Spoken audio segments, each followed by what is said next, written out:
All right, let's get into this.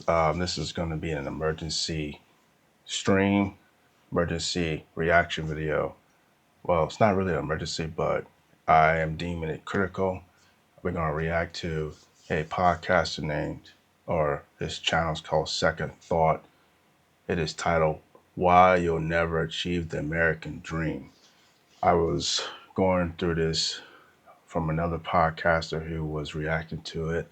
I decided to watch the video from the actual source, and there are some shocking details in this video that I've been touching on very lightly, but pulling resources from other people speaking on similar topics.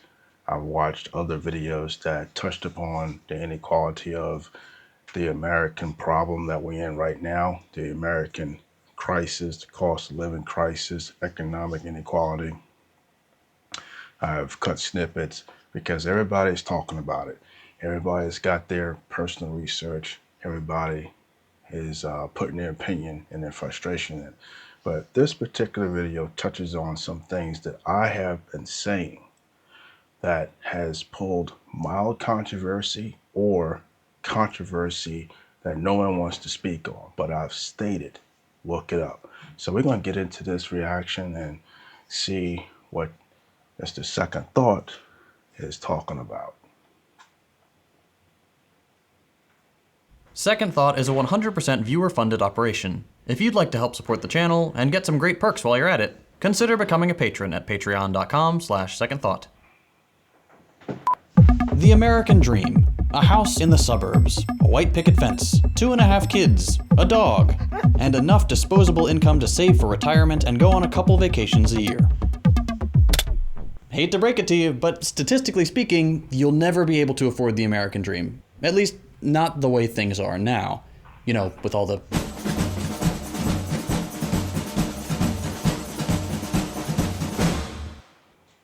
I have to admit, me growing up, I'm a Gen Xer. I heard about the American dream quite a bit. And I have to say that I saw two sides of it. You had people telling you had to work really hard to achieve the American dream, which, you work at the time, you're a typical 9 to 5, go to college, like they stressed going to college, stressed. But they didn't tell you came out with debt. They didn't tell you you may not get the job that you went to college for, blah, blah, blah. But they did stress if you work hard and you achieve your college degree and you jump into your career, which they don't tell you that is a piece of work, you'll be able to move up the ranks, literally move up the ranks, and then you better get your house by the time you're like 25 to 30 and you settle, you straight. The only problem with that was when I started looking at colleges were expensive. Number two, they had all kinds of crazy restrictions, especially language restrictions. And then I saw that me being in the white community, the majority of the so-called American dreamers were those privileged. I saw that most of the black community was not living the American dream because I was able to live and be on both sides. So I knew the American dream was a big advertising lie. And once I got out of college with debt, of course, couldn't get the job that I wanted. Of course, some other things happened because of that. I realized the American dream wasn't really a reality, among some other things. And then I had a taste of life outside of America. At that point, I wasn't sold by the American dream. In fact, I found that things were just a little bit different, if not better, outside America, even though most countries are slightly poorer than us, but it was better. So here's a point. Now, there's no point in talking about the American dream. Zero. No one can afford it. Wages hasn't even gone up since, I'm going to honestly say, I've seen the wages the way they are since the late 90s. So since the late 90s, to 2025, I still see the same wages with the same job and same careers I was seeing back in the late 90s. That is insane. Not great. But this notion of the American dream is persistent. A lot of people believe that it's something that still exists today. The American dream. The American dream. American dream. The American dream. And of course, you heard that from Biden. He kept pushing it. He got Kamala Harris to push it. Honestly, we all know by now, people who are in the upper class, rich, privileged, can experience the American dreams. We've all seen it. We all seen it. We still see it. In fact, they brag about it. We see it on TikTok. There's some of the TikTokers, YouTubers, Instagram content creators, they're pushing a fake version of the American dream. We've seen it in hip hop. So, it's not even feasible unless you have connections at the end of the day. So a lot of it's just talking points and political pushes to get people to vote. I don't want to talk about voting because I have my perspective about voting, but anyway. Where did this mythology come from, and why is it so hard to shake? Let's rewind a bit.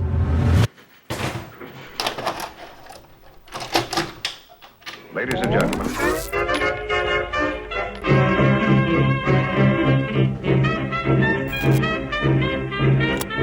An embryonic form of the American dream can be traced back all the way to the early colonial period, where the continent was seen as a land of opportunity, a place to build a new life in a new home. This land is mine! This vision changed through the years. That period also, even further back, is where the natives got stripped of everything. America not only was built off of the American dream concept from slaves, but they built the American dream off of taking land from the Native Americans and putting them on reservations. And if you look up reservations, or if you even know the concept of reservations to this very day, the very, let's just say, living creatures that live on reservations are extinct animals. I want you to think about that for a second. Extinct animals live on reservations. While you're thinking about that, I want you to think about where the remaining natives are placed right now. Talk about inhumane. That's very inhumane. And that's why I always say reparations belong to the natives more than almost any other culture. Now, granted, most cultures get the same, treatments across the world, but on this soil, the American soil, the Native Americans deserve reparations more than any other culture besides the Mexicans, because the Mexicans had their land taken from them too. That's why they still, to this very day, are treated very bad from the top down. So yeah, the American dream was built off of the slaves they brought here from other countries and the Native Americans that were stripped of their land and put on reservations. Years, through the Industrial Revolution and territorial expansion, with new cities springing up and new frontiers to conquer, and the burgeoning industrial capitalist class preaching the possibility of upward mobility through hard work and character. The Gilded Age of the late 19th and early 20th centuries saw a boom in the US economy, and luxuries became more available to those in the middle and upper strata. This decadence and excess was alluring to the working class, who were promised that the only thing that stood between them and the life of their dreams was a little extra labor and determination. This is when the notion...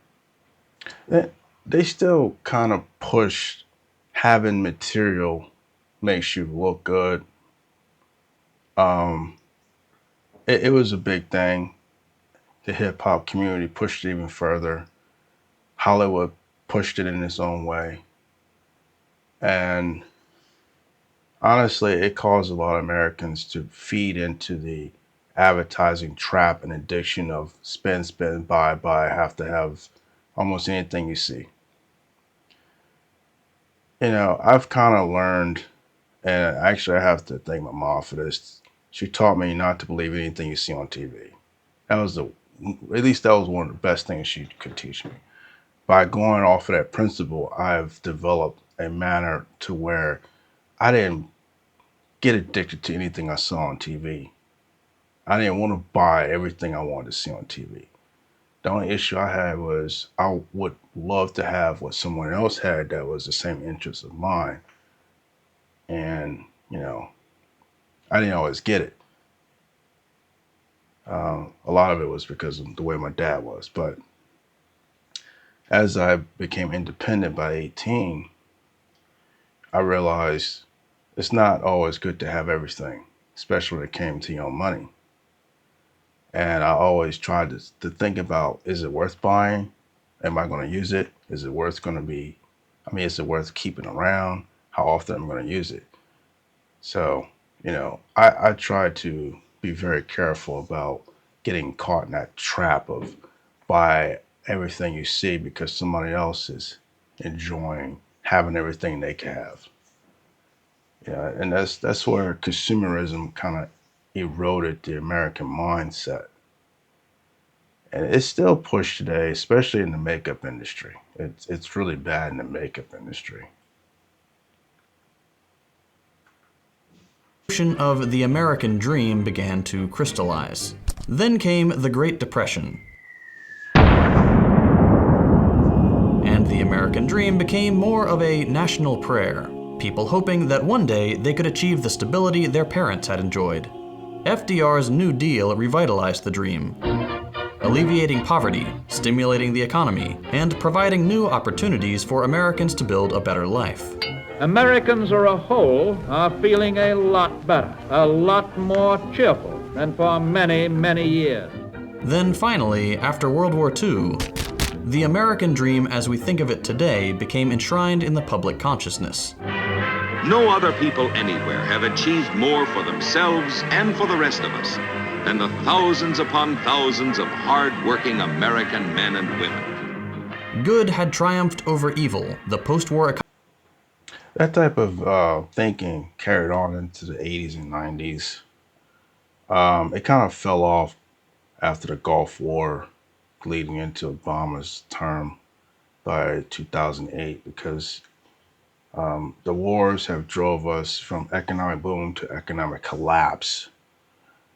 And President Obama had to find ways to, unfortunately, bail out the banks because the banks went bankrupt. They gave out so much money, loaned out so much money when we wasn't getting anything back from their investments. He was forced to bail them out, and then he had to cut the budget across the board from government to corporate to other means. And it caused a lot of jobs to cut labor also. So eventually the mindset of the American dream started deteriorating fast around that period. So, it's interesting who believes in it and who doesn't and who have no idea what it really is, Economy was booming, the middle class was expanding, and you could buy a house for a nickel and 3 strawberries. There's a reason the Americana of the 40s and 50s is so prevalent in fascist propaganda. It tugs on the subconscious faith that the average person today can somehow achieve this miraculous level of general wealth and stability. Of course, there are reasons the American dream looks like it does in the public consciousness. The suburbs are a staple because upwardly mobile white people fled the cities to create white-only enclaves. Cars are a staple because the auto giants lobbied heavily against public transportation, creating the car dependency crisis we see today. That's interesting. I didn't know why public transportation wasn't a big thing except in the cities, but that makes perfect sense why if you move outside the city and you're trying to, go to college or trying to find a job, there's hardly any buses out there. It's insane. They don't have rail systems to help you get to and from if you don't have a car. Now in California, they kind of do. But I noticed, like, the further outside the city you go, there's hardly any bus routes. So you gotta rely on somebody to give you a ride, if you can rely on them to even give you a ride.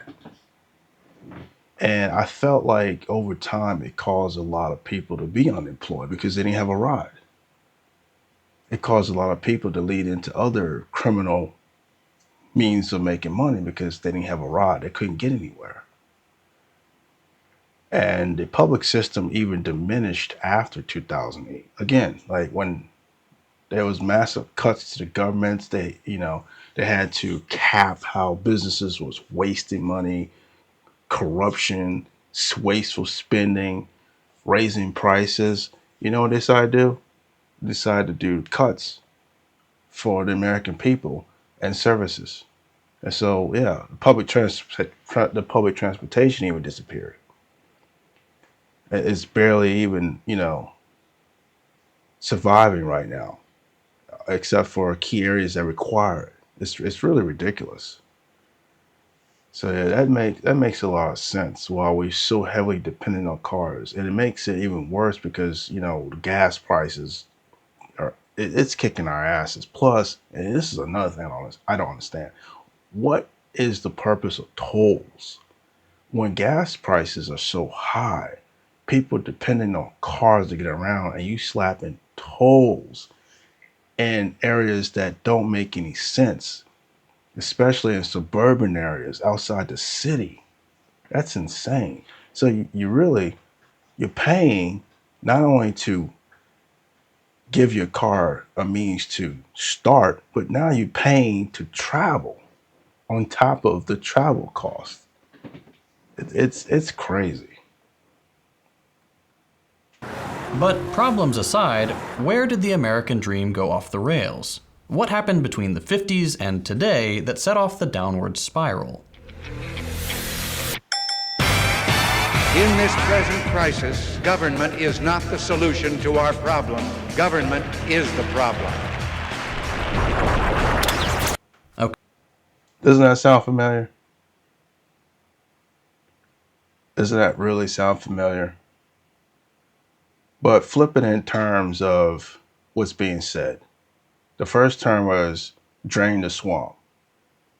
The second term was government efficiency to government waste and corruption. So if you ever notice, our current president idolizes Ronald Reagan. He has mentioned him numerous times. I've also heard, and I think I've seen videos on this, that Ronald Reagan was also the cause of the financial real estate market and the way it operates this very day. If you understand Trump's history, I'm pretty sure he was trying to gain success under Ronald Reagan's real estate industry development or regulations. But the era of Reagan, I guarantee you, Trump was also reaching his peak and his prime because out of all the presidents, he talks bad about Carter because we didn't hear much about him out of his mouth until recently. He talks bad about the Bushes. He talks bad about the Clintons. He talks bad about Obama. And he trashes Biden. But you rarely hear him talk anything negative about Ronald Reagan.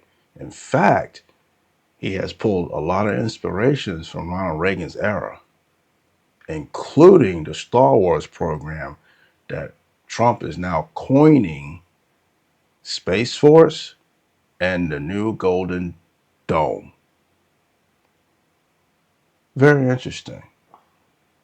And you also will find out that most of what he likes about Reagan, Trump is probably trying to reenact in his own personal vision. Because Trump has pulled a lot of inspiration from a lot of key figures, including dictators. If he's not trying to pull inspiration, he is heavily jealous. Heavily. Okay, it's fun to blame Reagan personally for all our societal problems, but obviously that's an oversimplification. The logic of capitalism requires people like Reagan to act the way they do. That being said, Reagan was particularly zealous. I am paying for this microphone, Mr. If you take a look at just about any graph tracking economic trends, inequality. That's kind of funny he said that, because Trump says something similar in many, many different ways. But right now he's in a tirade saying our country has paid for many, many different things. Now you owe me. The similarities is starting to become very stark and striking. It's crazy. Homelessness, productivity versus wages, there's always a noticeable change in trajectory during the Reagan years. Reagan's administration drastically accelerated the sale of the government to corporate interests. Anything that could be privatized was. Trump is doing the same thing. He's trying, but he's not trying to sell the government to corporate interests. He is trying to pull corporate interests to align with the government. Now, he has mentioned about privatizing corporations or corporate interests also. But right now, he's trying to pull corporate interests to align with his government interests. So that is interesting, that the things that Reagan is doing, Trump is imitating in his own manner. Lobbying, what every other country calls corruption and bribery, went through Hey, the roof. there you Social go. safety nets were Same thing stripped that's away, going on. and suddenly everything, even government agencies, had to start turning a profit. And It that's should what be Trump obvious wants to do. today that the He whole is trickle-down harping thing on was a heavy scam. profits. It Heavy. doesn't work. And multiple studies have confirmed that fact. But because Reagan was charismatic and an excellent speaker, he was an actor after all, he became a sort of messiah figure in the United States. Fast forward to today. And Trump is pushing. In fact, he has superseded the Messiah image so hard. It started with his 2 assassination attempts, talking about God was with him, saved his life, and God has put him here to win the election. Then he goes and becomes a dictatorial presidential elect, and then finally he declares himself the king. He is the king of America. Like, what? What are we doing here? Now you just rotated us all the way back to colonial times, when the settlers from Britain was trying to leave a monarchy. That's insane. That's why I said that he is running a weird sense of socialism, the very thing they blamed the left. They even said the left is communist, but we don't know what communism really is, because sometime between the 40s and 50s, when they actually had a communist movement, they demonized them. They seriously demonized them, which the movement was trying to stop what is happening now. This detrimental capitalist society we have now that's turning into a socialist and fascist regime, if not dictatorial regime. It's crazy. But again, they demonize communism so bad, we don't even know what communism really means or is, because no one wants to look it up. But we'll get on that topic a little bit later. And we can see the consequences of his miracles.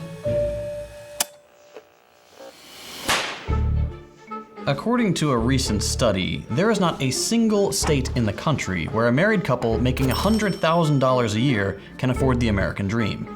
That's 2 adults, facts. 2 kids, a pet, owning a home, and having some money left over to save for the future. It is impossible. A side note, I make $76K a year, and I feel like I'm making $19 an hour right now. in this economy. That's the way it feels. Like after taxes and benefits come out of my check, to be honest, my net biweekly pay is like I'm making $25 an hour at best. It's ridiculous. 50 states require more than $100,000 a year for what was once considered the baseline middle-class standard of living, that is and most crazy. of them require significantly more. In Massachusetts, for example, you'd need to make over $240,000 a year. Even in the least expensive state, Mississippi, you still need to make $109,000 a Mississippi, year. To make Louisiana, matters worse, Alabama's the median income poor. in all 50 Poor. states is well below the American dream threshold, with the median See? That is crazy. I make 2,000 higher than that and I'm struggling. That's the median threshold. That's not the median income that they keep saying, which I don't trust statistics like that. I don't even like statistics because statistics just they only pull general information from a general spot and then make it like it's across the board. I hate statistics. It's another American law. It doesn't even tell you the whole truth, especially if you don't vote or you don't fill out the census paperwork, which I refuse to fill out. But yeah, that I guarantee you, I'm gonna say about 20% of American people make that amount right now. At least 20%. That's above $30 an hour. earner in states like California and Hawaii making barely half the required amount.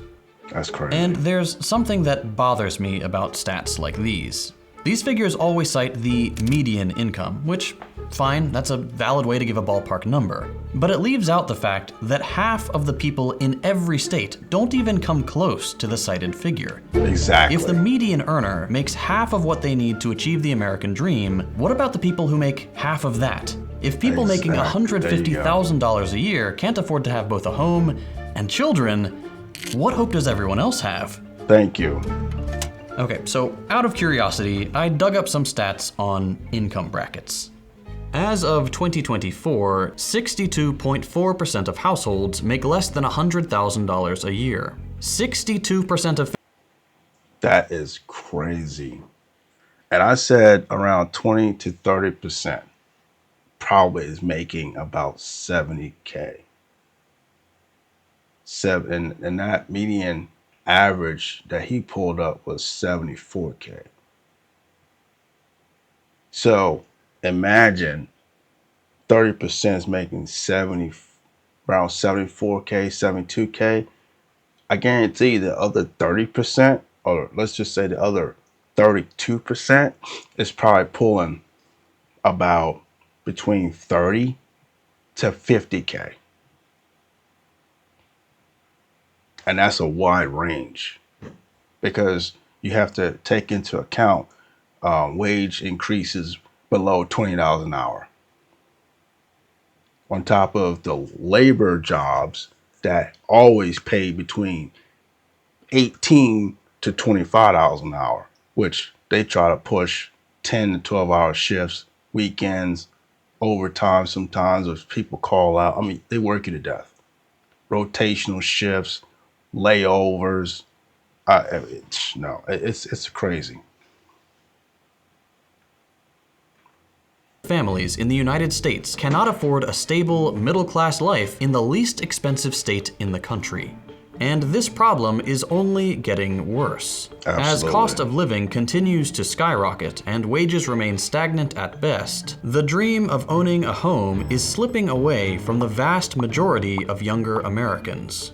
But beyond housing, everything else is getting more expensive too. Cars, gas, groceries, electricity, and especially education. According to the U.S. Bureau of Labor Statistics, I will say,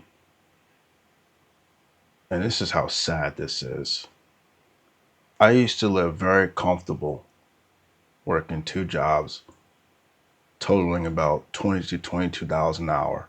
and I would have about $600 a month left over for savings. Literally. Right now, I make about $36 an hour. Literally, $36 an hour. My average savings a month is probably $50 or less. And I'm not even joking. And I'm on the bare. I have cut back so much. I don't even pay for streaming services. And my average savings is less than $50 a month. That's insane. I've cut down because I used to be able to eat on about $150 a month. The average food salary that even EBT would give out was back then, I think it was still about $250 at best. Now, if I was to eat like I used to, I would spend close to about $400 a month at best, just the way food costs. I have cut back on so much food to where I eat like a vegetarian. I have to spend about $65 a week to eat like a vegetarian to save money on food, which I'm not complaining about that because now I am healthier than I used to be also because I've cut out all the American junk, poison, and sugars. Most of our American food is filled with grease, filled with sugars, and filled with chemicals. So by me eating mostly vegetables, which are in the form of salads, I'm saving a lot of money on food. But it's a shame I have to cut back on food because it's so expensive to where I'm spending $65 a week. And that's even sad to say. I'm eating like a rabbit. $65 a week. That's pathetic.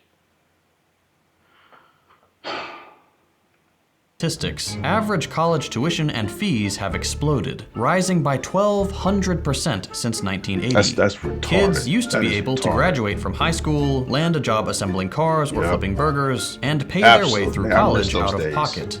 I miss That those is days. impossible today. There's a reason student loan debt is sitting at $1.74 trillion.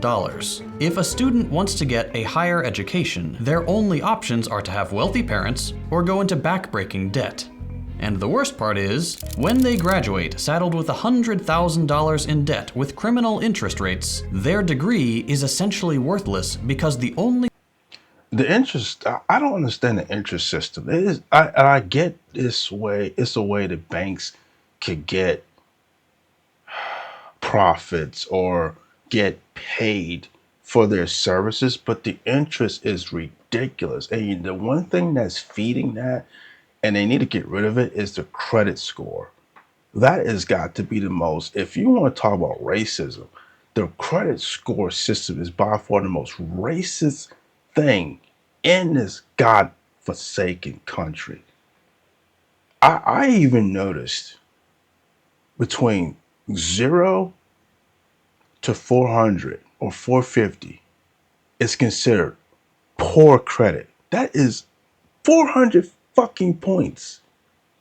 From 450 to 650 is considered average. And from 650 to 700 is good. And from 700 to 800 is considered excellent. Like, what the fuck? Like, yo, what are we doing here? What are we doing here? Like, are we serious right now? And the other thing I can't understand, you expect people to pay their bills and pay on this stuff, right? How is the average person supposed to pay anything when you kill them with high ass interest? That insinuates and incentivizes people to not pay the bill. That incentivizes them to scam you while you trying to make a deal. That's I don't understand the interest rates. And then the sad thing is, if you're late, they tack on another interest rate called a late fee. It's insane. I don't get it. How much profit do you need to make off of people who are trying to pay for your services? It makes no sense. I don't know, but this capitalist system is really ripping people apart so people can be rich. But then that's what the word capitalist means, is to capitalize at any means necessary. It's sad. The only thing available to most graduates is gig work. Oh my God. Now, I get gig work because things are shifting online, so you technically need delivery drivers. Otherwise, you will be paying for shipping out your ass. But in the last 3 years, I've noticed gig work has replaced actual part-time work, which part-time work was cool when you needed flexible hours to make extra income to save money, especially if you had like a full-time job. You can work a part-time job at night or whatever. But since the pandemic, everything shuts down between 9 10 o'clock, so you can't even work a night job anymore. So you're stuck doing gig work, which is fastly replacing part-time jobs. It's insane. Like, and then you're wearing your car out. Like, that's another thing I can't stand about gig work. You're wearing your car out with no, hazard pay or maintenance pay. You're barely probably getting per diem, if they even pay that. As of 2023, almost all new jobs created in the US are That's funny. 2023, I said about 3 years ago, I seen the massive rise in gig work to replace part-time job. Isn't that ironic? part of the gig economy. 59 million Americans, over a third of the workforce, are doing some kind of gig work. That is insane. These man. jobs do not come with benefits. People. They do not offer labor protections. You're not classified as an employee. And for things like Uber, you're running your own car into the ground for a company that will not buy you a new one when yours fails. Man. And then you have no transportation. I saw that when Uber came out. Now, I liked Uber's concept to replace the cost and expense of taxi drivers. But when people was actually offered to be Uber drivers for cheap services, I realized two things. One, Uber requires you to have a brand new car, which is bullshit. Number two, you get a brand new car, it also incentivizes you to not have to think about you're running your car into the ground. So in turn, they don't have to pay you for car maintenance. And so by the time you run your car into the ground, guess what? It's coming out your pocket in less than 5 years. Because if you think about it, most taxi drivers had to pay for the maintenance. And if you ever notice, a lot of the taxi cabs you got into were ran down. Literally ran down. Poorly taken care of because they couldn't afford it. And the cab cost was high as hell. In fact, if you ever remember, as soon as you got in the cab, they hit the meter with the actual cab fare, and then the meter is running before he can hit the gas. This shit was crazy. Like, oh man, I had rather walk. In fact, I tried to walk as much as I could and catch the bus. Cab, man. So, I mean, yeah, Uber was a good relief, but man, and no one's offering maintenance insurance, nothing. Delivery service too, it's another one. They don't offer anything to help your car maintenance. They don't even pay you enough per diem to cover car maintenance, let alone an oil change. It's ridiculous. And no job. The entire economy is built to be as extractive as possible from as many people as possible to create the greatest profits for the smallest sliver of humanity. And there's your definition of American capitalism. There's your definition right there.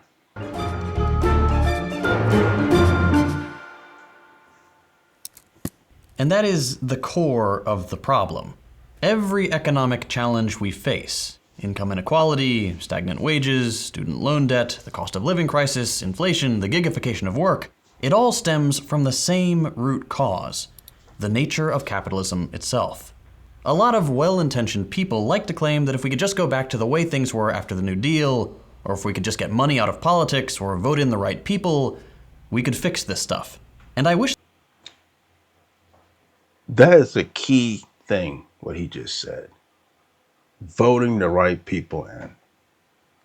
We have been tricked and brainwashed to rely on voting so bad that we refuse to see the discrepancies and the fallacy and the broken promises behind voting. And yet, whenever we want to protest, we're also blindsided and brainwashed into thinking we have to protest peacefully so they can continue to push the false narratives behind what we voted for. You see, most countries, if we ever notice, when they protest with an upheaval.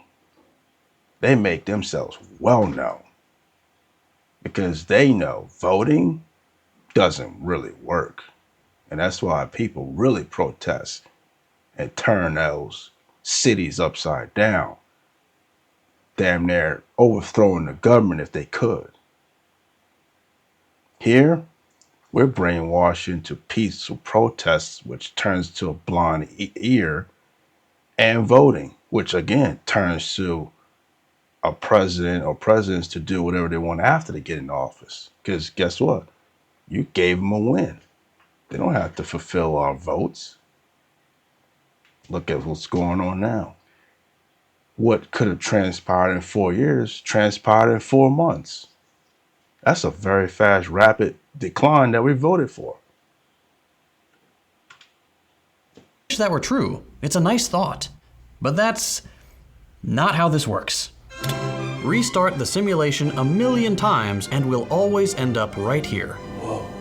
With everything falling apart for 99.9% of us, and billionaire freaks like Jeff Bezos going on a joyride to space, or Mark Zuckerberg selling our private data to Israel, or Elon Musk doing whatever the hell he's doing this week. And all the while, the government is cracking down on our ability to stand up for ourselves and demand something better. We live... That's exactly what I just said.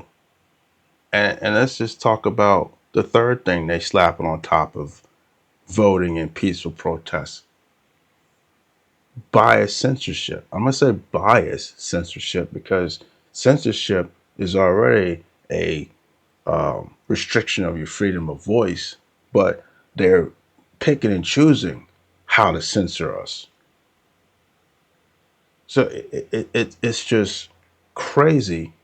We have been broken down to just accept this and get, ramshotted up our asses, and we're being just kept in a bubble like a bunch of sheep going mad. It's just crazy. I don't know what we're afraid of. January 6th was probably the first step of some Americans, whether you like them or not, to actually, prove a point from an actual protest. Now, you may say, oh, what about the other protests that burned down cities? They made a statement, but it didn't go far enough. They burned down their own cities, in my opinion. What did it do? No, it didn't make a big point. It didn't make a dent in the problems we got going on. It just made a social media statement. But January 6th made a statement. It actually shook the government. But, how you feel about it, that's your opinion.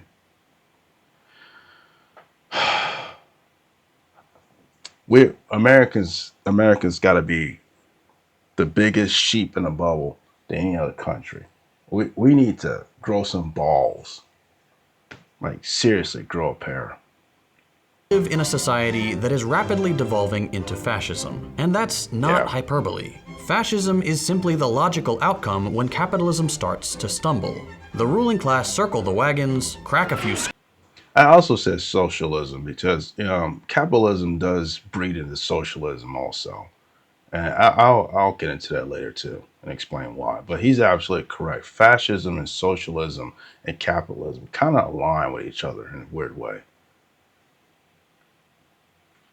skulls to keep the people in line, and fan the flames of anti-communism to try to prevent the working class from What did he just say? Anti-com. Whoa! What did he just say? Let's roll that back.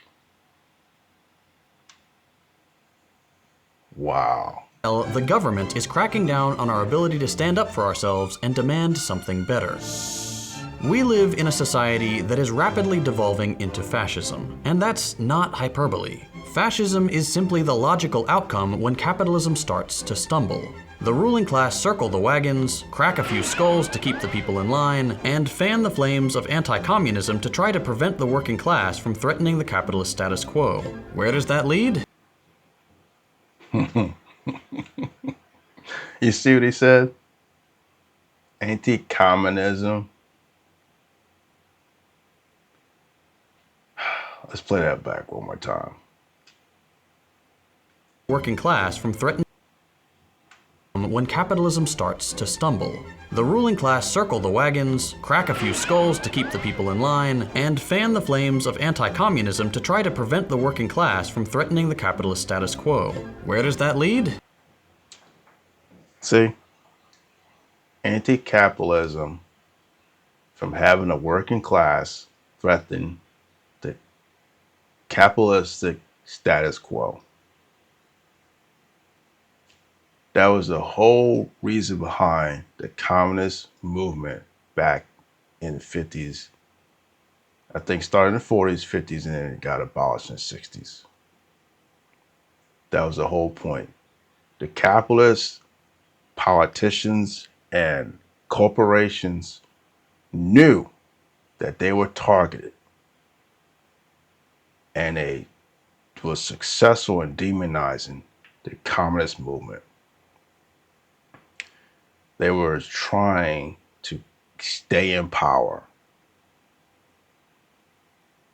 So it's a shame that communism continues to be demonized, and no one. And what kills me is people have this weird thing with believing in something told to them because they like the person or the person sounds really good or cool, and not look nothing up. And yeah, a lot of history was hidden from us until the internet. But what I don't understand with the internet now, people still fail to look stuff up. When I heard about the communist movement and throughout school, I looked it up and I found some stark things about it. Because what I decided to do was not only look up the history of what the movement was all about, but I actually looked up the word. And it's a shame because now we're suffering. We're suffering from a capitalistic, fascist, socialist system developing by our own American people. And we're still running around thinking communism is bad.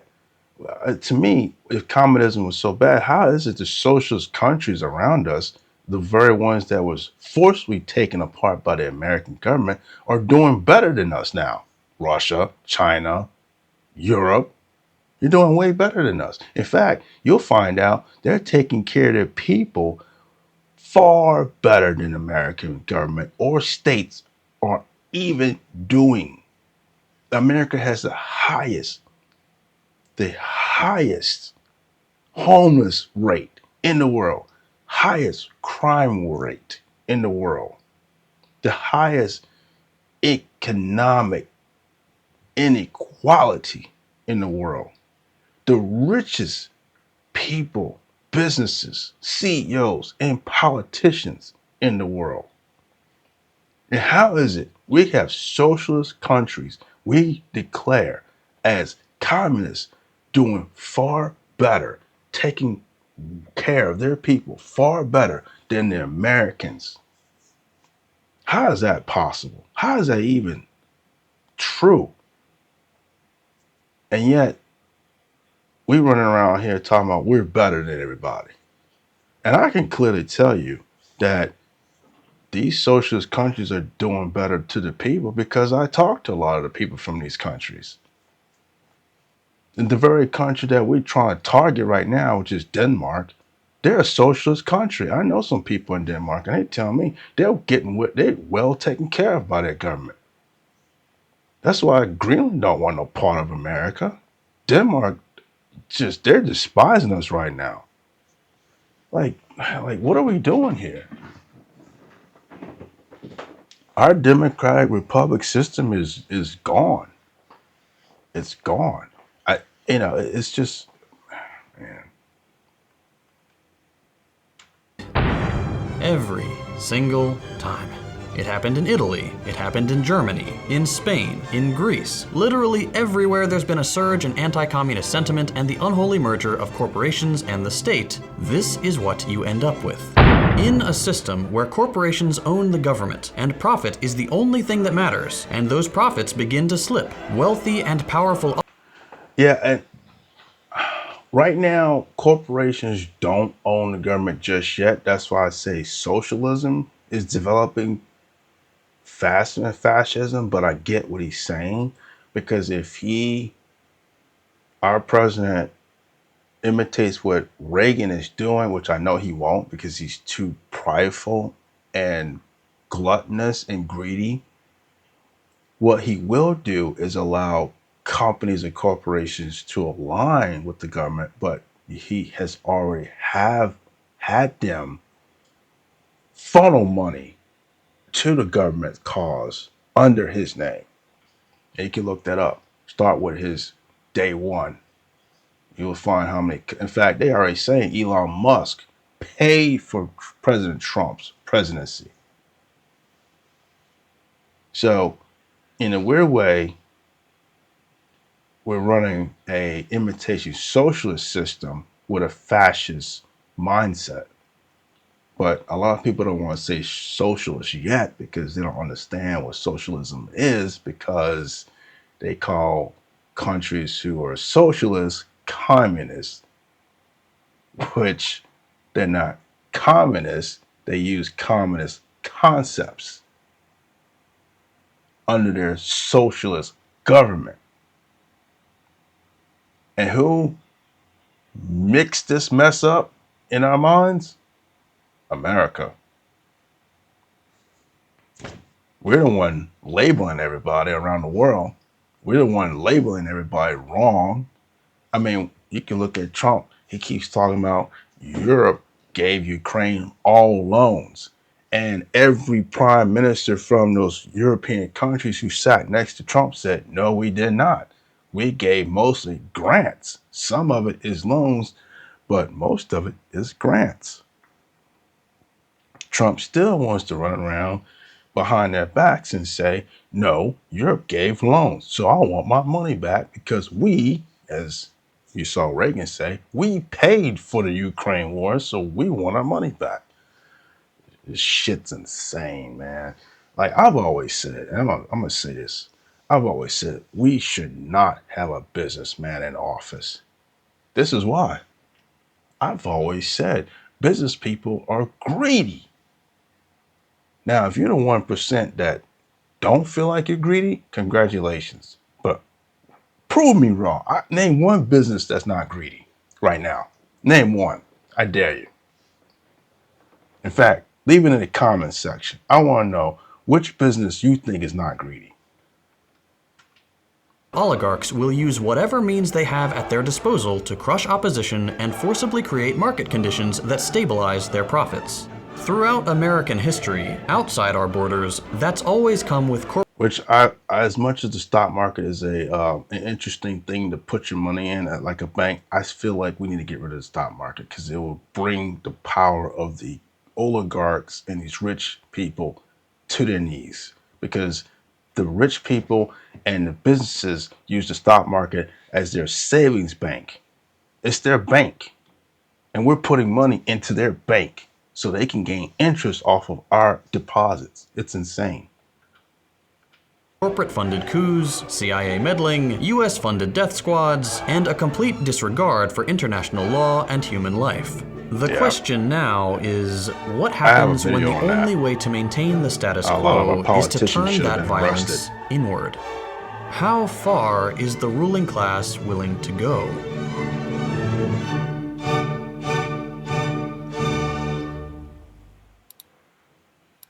And it may seem like we've gotten off track here, but that's the problem you run into when talking about topics like the American dream. It's part of the legacy of manifest destiny, American exceptionalism, and the myth of what the United States stands for. And that's all tied up with capitalism and the cult of endless growth. It's impossible to talk about one without the other. It's overwhelming to talk about because where do you even begin if everything is connected like this? That's why I start each video with a specific problem, like not being able to afford the American dream. When you begin to see each of these issues not as independent problems, but as cancerous growth spouting from the same disease, it starts to make more sense. When you boil capitalism down to its core characteristics, it looks something like this. An economic system designed to maximize profits by any means necessary, divided into two primary classes, the owner class and the working class. These two classes are inherently in contradiction with one another. The capitalist wants to extract the greatest possible profits from their workers, and the workers want to be paid as much as possible for their labor. These two goals cannot be reconciled, and so there will always be conflict. The problem in hyper-capitalist countries like the United States is that the capitalist class has near complete control. They've destroyed unions, gutted labor protections, bought favorable legislation to make those practices easier, and are now able to make things worse and worse for the average person. That's why you can't afford a home, or groceries, or a car. That's why you don't have any benefits. That's why every new job created is gig work. It's not because you're unlucky, or the country is just going through a rough spot, or the wrong person is in the Oval Office. This is how capitalism works. It will always be how it works, and it's why you will never be able to afford the American.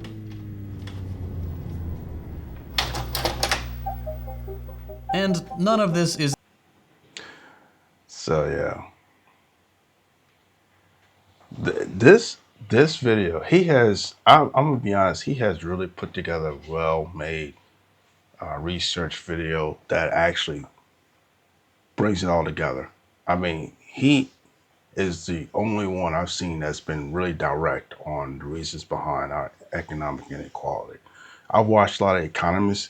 They're kind of being direct, but they're bringing their viewpoint of the causes in their own experience, but he has did his research and compiled it to the root cause that is generating the effect. So it makes sense why, we're struggling. And the funny thing is, I mean, let's just say why communism would have been a good stepping stone for us, even if it wasn't fully adopted, how it could have helped us. I mean, if you look it up, communism, and this is on the Wikipedia, communism is from the Latin communis or commune, so it means coming together. It's a social, political, philosophical, and economic ideology within the socialist movement. And that's why a lot of socialist countries adopted this. This is the brief generalization of what communism is and was designed to do. The goal is the creation of a communist society, a socioeconomic order centered on common ownership of the means of a production, distribution, and exchange that allocates products to everyone in a society based on need. A communist society would entail the absence of private property and social classes, and ultimately money and the state or nation state. See, the absence of private property, which we have a lot of issues with in this country, social classes, which we, again, a problem, and we have a huge issue with the greed and need of money, and we're ran by states, which the states are draining us dry with laws and regulations and taxes and fees, along with the nation state, which we call our government, our federal government. There you go. And we're demonizing communism because the American politics and rich people said so, so they can stay in power. Isn't that ironic? Ironic. Fascism. Fascism is a far right, authoritarian, and ultra-nationalist political ideology and movement characterized by dictatorial leader, centralized autocracy, militarism, forcible suppression of opposition, the same thing that Trump is doing. This is why they call him Hitler. This is why. But the problem is the Democrats couldn't find the words to explain it. They couldn't find the means to describe it, or they were too afraid to describe it, and they didn't have the means to show proof. Now it's too late. We have the means to describe it. We have a means to prove it. And he's already shown it. Forcible suppression of opposition. Trump is making our friends a opposition in the economic world. And I don't see him letting up anytime soon. Belief in a natural social hierarchy. That's him. He's got his hierarchy. Now, here's another thing. Why I said we shifting in socialism. Social hierarchy. Why I said we slipping in socialism is because anybody that associates themselves with Trump, he's going to take care of them. He's going to give you a hierarchy and he's going to take care of you.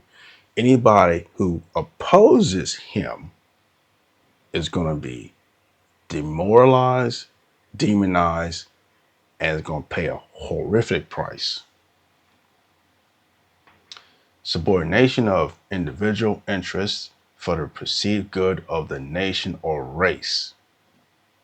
At one point, they say he only cared about the white race, but maybe not all, because they had a lot of white people against him. So, at that time, we had 4 years of white versus white, which was interesting. Never thought I would see that again, which was kind of part of the reason of the Civil War here.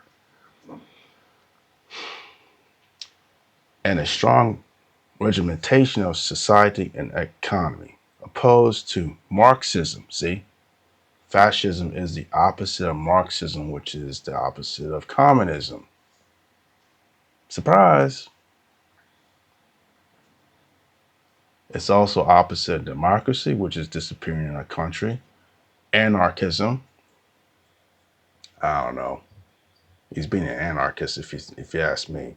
Pluralism, free markets, egalitarianism, communism. See, communism. Liberalism.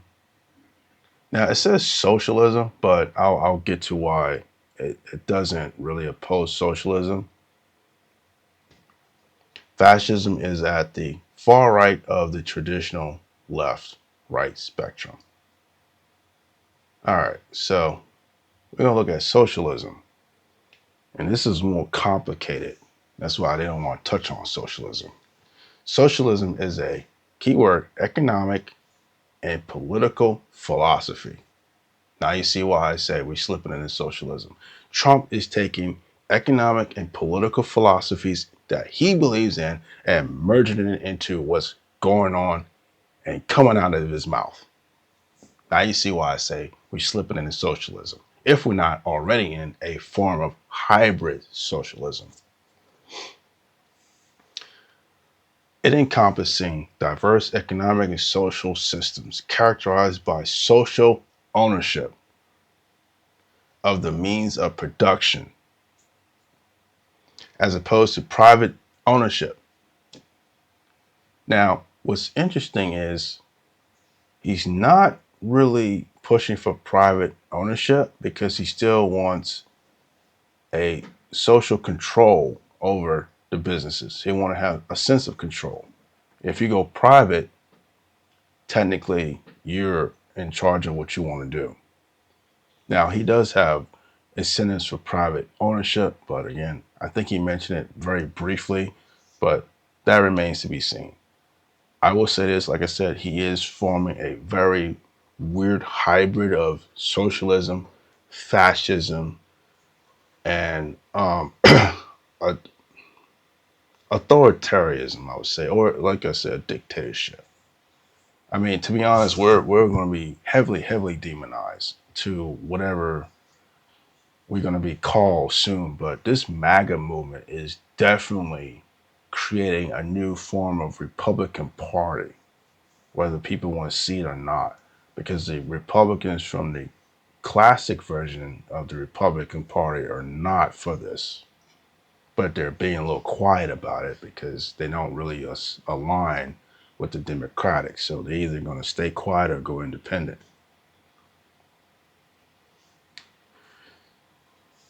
All right, so socialism describes the economic, political, and social theories and movements associated with the implementation of such systems. Social ownership can take various forms, including public, communitative, collective, cooperative, or employee.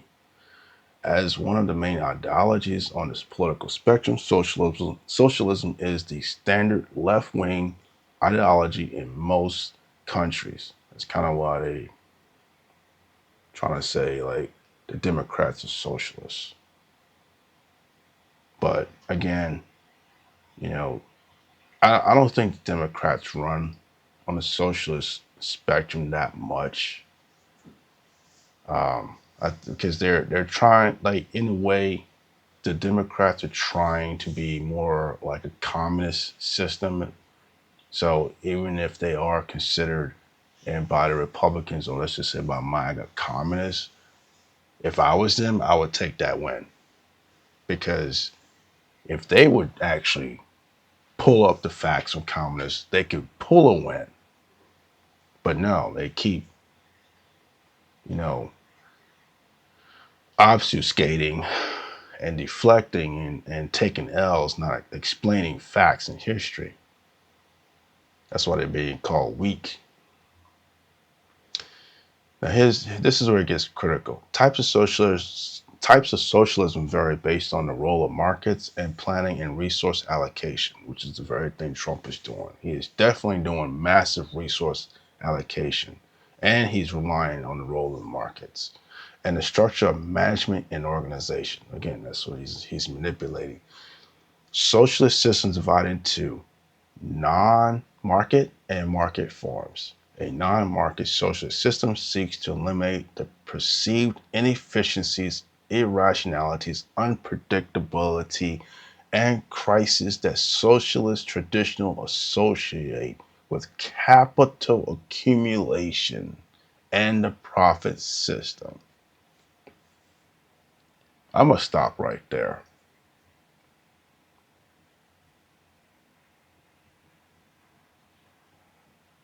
Now you see why I say what I said. We're not running a non-market social system. We're running this next line. Market socialism retains the use of monetary prices, factor markets, and sometimes the profit motive. As a political force, socialist parties and ideas exercise varying degrees of power and influence heading national. Need I say more? Need I say more? I'm going to leave a link in the description and bio of this full video if you want to watch it again. I implore you to watch this video. Share it. Like it. Please share it. You don't even have to share this reaction, but please share this video. This is a wake-up call. We have 4 years of bullshit. we're barely making it into 4 months that he just flipped upside down. But if you like this video, you like this reaction, feel free to like, leave a comment. I mean, if you don't like anything I said, please leave a comment. Any opinion is welcomed. I'll see y'all next time.